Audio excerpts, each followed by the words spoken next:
Hour here after we wrap up. Get up again with you commercial free for the next 8.5 minutes. Let's roll. The Jets finally got their first win of the season yesterday, beating the Rams. But a win can be just as much of a loss as the Jets fell out of first place in the sweepstakes to draft Clemson quarterback Trevor Lawrence. And here is how the New York Daily News, always subtle in its reaction, responded. The Grinches stole Trevor as the New York Jets wind up losing by winning yesterday. And look, we said it. You have to be happy for the players. No one wants to go 0-16. Dan, you lived through that. I mean, the players don't deserve that. They've played hard all the way through.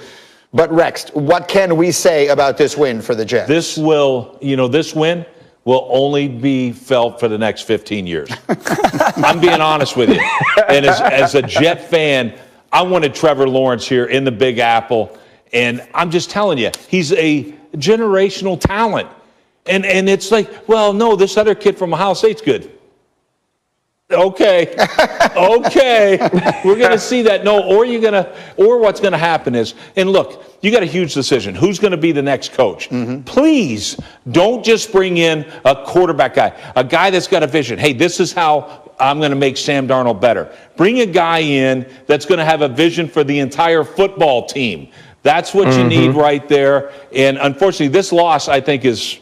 Well, it's devastating. There's no other way to say it. From the franchise, it's devastating. Dan Orlovsky, if you have that decision to be made right now, are you drafting Justin Fields or are you sticking with Sam Darnold? No, I'm sticking with Sam Darnold. That is the best option now at the number 2 pick, because even if both Jacksonville and the Jets finish with one win, the Jags, because of their schedule, will have the number 1 pick. And so I'd stick with Sam Darnold. I still believe in Sam Darnold 100%. They need to surround him with good people. The good thing for the Jets is Joe Douglas had a really good draft in his first draft as a general manager, right? And so you're looking at all the picks that they have, and you're going, okay, I can keep Sam Darnold, I can trade away that second pick, or take someone like a Jamar Chase or Devontae Smith. I can then build around that quarterback that I thought could be a really good player a couple years ago. And so I still think that between Sam Darnold and Justin Fields, Sam Darnold is the selection. RC, your thoughts?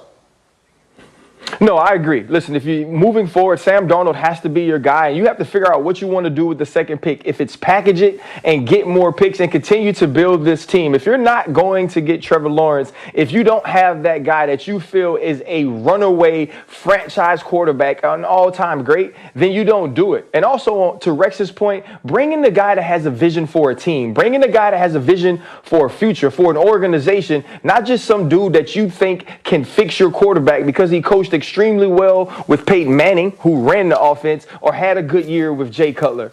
Find a dude who understands delegation, who understands how to make sure everyone is on the same page and chemistry in the locker room works for him.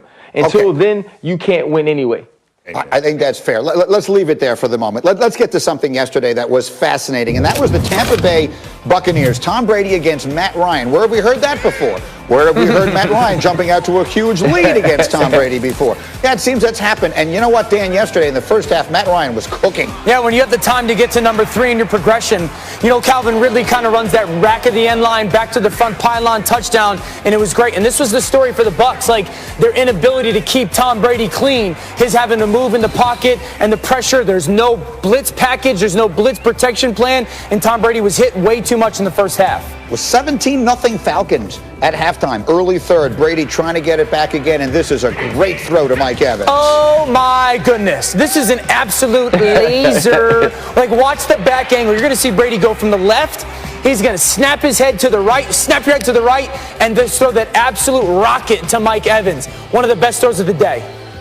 And Leonard Fournette would take it in from there. So the Bucs are now within 17-7. But Ryan wasn't done. He hits Hayden Hurst here. The Falcons with a commanding 24-7 lead. The Bucs are finished, right? Wrong. Second and goal for Tampa. Here comes Chris Godwin.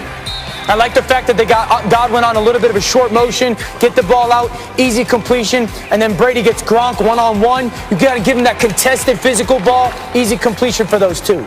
And then Leonard Fournette would have 2 touchdowns on the day. Here's the second one, so they cut it to 24-21. Then the teams would exchange field goals, and here's your moment. Bucs down 27-24 6 minutes and change to go, and how about this play to Antonio Brown? Yeah, my body hurt shoveling snow last week. Tom Brady's 43 throwing this absolute missile 50 yards on a rope to AB. Just a beautiful throw by Tom Brady. He got hot in that second half. He threw for, as Dan said earlier, a quiet 390 yards yesterday, and then the defense closed the door. Devin White on Matt Ryan, and that's all she wrote. Buccaneers come all the way back. They win at 31-27. Bruce Arians, your thoughts? My comments to the team after the game is, if we could play 30 minutes like that, why the hell can't we play 60? And it's frustrating. But Tom he's always been a fourth quarter player, so it's kind of what we expect to do.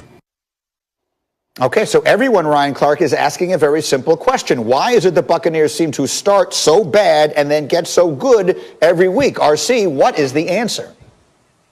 The answer is, in the first half, we're doing everything Bruce Arians and the coaching staff taught us throughout the week. In the second half, we look at number 12 and say, hey, Tom, what the hell should we do? Because when we do what you do, we play better. There's your answer. First half is about Bruce Arians. The second half is about Tom Brady, his greatness, his leadership, and his understanding of what he's seen in the first half. And we watch him go through his progression. You watch him find the correct matchup, and this team rolls that way. And until Bruce Arians can understand, you know what, let's utilize Tom Brady's knowledge. Let's do some of the things that makes him feel comfortable. Let's protect him the way that he's used to being protected. You will still have these first half. You will still have these issues until you see what Tom Brady can do, like the second half of the Kansas City Chiefs game and yesterday against the Atlanta Falcons.